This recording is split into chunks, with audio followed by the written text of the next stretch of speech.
और देखिए एक बड़ी खबर ईरान से आ रही है। ईरान के नेशापुर में बड़ा हमला हुआ है। हमलों के बाद नेशापुर में तबाही मची है। तो ईरान के नेशापुर में बड़ा हमले की तस्वीरें आपके सामने और भयंकर तबाही मची है इस हमले के बाद। तो सीज फायर की बातें, एक दूसरे को अपनी शर्तें बताने के बीच हमले नहीं रुक रहे हैं और उसी का एक और सबूत आपके सामने यह हमला।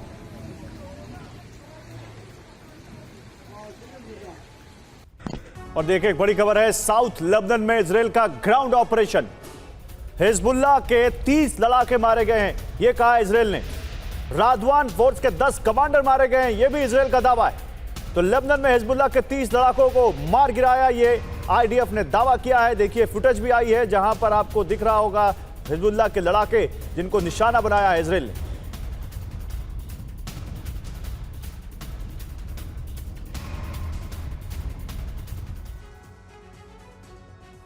तो क्या डोनाल्ड ट्रंप का शांति का दावा ईरान के साथ छल है? अगर ऐसा नहीं है तो होर्मुज में शिकंजा कसने के लिए अमेरिका लगातार डिप्लॉयमेंट क्यों बढ़ा रहा है? ऑपरेशन खर के लिए 3000 से ज्यादा मरीन कमांडो एक्शन के लिए तैयार हैं, जबकि ईरान ने सी माइंस और सी ड्रोन के साथ युद्धपोत लगाकर ऐसा चक्रव्यूह तैयार किया है जिसे पार कर पाने में अमेरिका के पसीने छूट सकते हैं।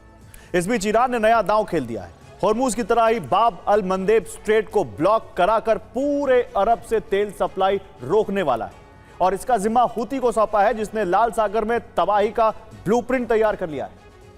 पहला संकेत, ईरान ने धमकी दी है कि होर्मुज स्ट्रेट नहीं खोला जाएगा। दूसरा संकेत है, ईरानी प्रॉक्सी हूती ने कहा है अब बाब अल मंदेब स्ट्रेट भी ब्लॉक की जाएगी। तीसरा संकेत है, अमेरिका ने अपने युद्धपोत होर्मुज के पास फिर से तैनात कर दिए हैं। चौथा संकेत है, अमेरिका खर्ग आइलैंड पर कब्जे के लिए ऑपरेशन शुरू कर सकता है। पांचवा संकेत है, अमेरिका इजराइल के साथ मिलकर मौजूदा लीडरशिप का खात्मा कर सकता है।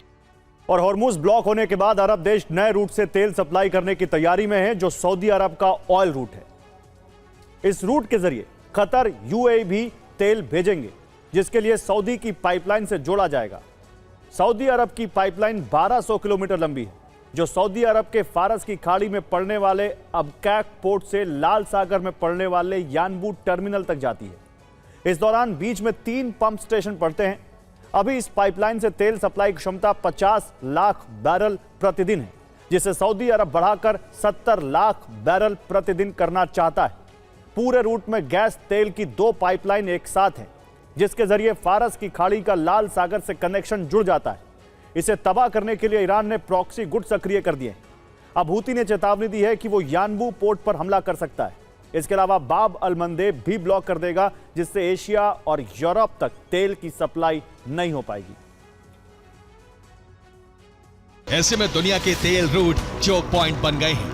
पहला choke point strait of Hormuz है, जहां से दुनिया के तेल सप्लाई का 20 से 30% जाता है, जो करीब 2 करोड़ बैरल प्रतिदिन होता है, जहां से अधिकतर एशियाई देशों को तेल सप्लाई किया जाता है। जबकि बाब अल मंदेब स्ट्रेट से दुनिया के तेल सप्लाई का 12 से 15%, जो करीब 88 लाख बैरल प्रतिदिन है, जहां अधिकतर यूरोपीय देशों को तेल पहुंचता है। हम उन देशों को तेल सप्लाई नहीं रोकेंगे जिनके ईरान से संबंध ठीक रहे हैं, जिसमें चीन, रूस, भारत और पाकिस्तान शामिल हैं। और होर्मुज दोबारा खोलने के लिए अमेरिका ने तैयारी कर ली है। इसके लिए पहला टारगेट खर्ग है, जहां से ईरान दहन का आखिरी चरण शुरू किया जा सकता है। हमले के पहले प्लान में स्वॉर्म ड्रोन से ताबड़तोड़ हमले किए जाएंगे, जिससे ईरान के डिफेंस सिस्टम को कंफ्यूज किया जाएगा। फिर खर्ग के सुरक्षा चक्र को तोड़ दिया जाएगा। दूसरे प्लान में खर्ग पर बंकर बस्टर बॉम्ब से हमला किया जा सकता है, जिससे खर्ग पर बनी अंडरग्राउंड फैसिलिटी तबाह की जाएगी। अमेरिका के B-2 बॉम्बर्स लॉन्चिंग साइट ध्वस्त कर देंगे। तीसरे प्लान में खर्ग की सुरक्षा में लगे ईरानी युद्धपोत तबाह कर दिए जाएंगे। इस दौरान होर्मुज में तैनात सी ड्रोन पर हमले होंगे। युद्धपोत के जरिए होर्मुज में सेफ पैसेज बनाया जाएगा। इससे पहले सी माइंस को डिफ्यूज किया जाएगा। चौथे प्लान में मरीन कमांडो को उतारा जाएगा, जो खर्ग के ऑयल प्लेटफॉर्म पर कब्जा करेंगे। साथ ही सैन्य ठिकानों पर यूएस फ्लैग लगा दिया जाएगा।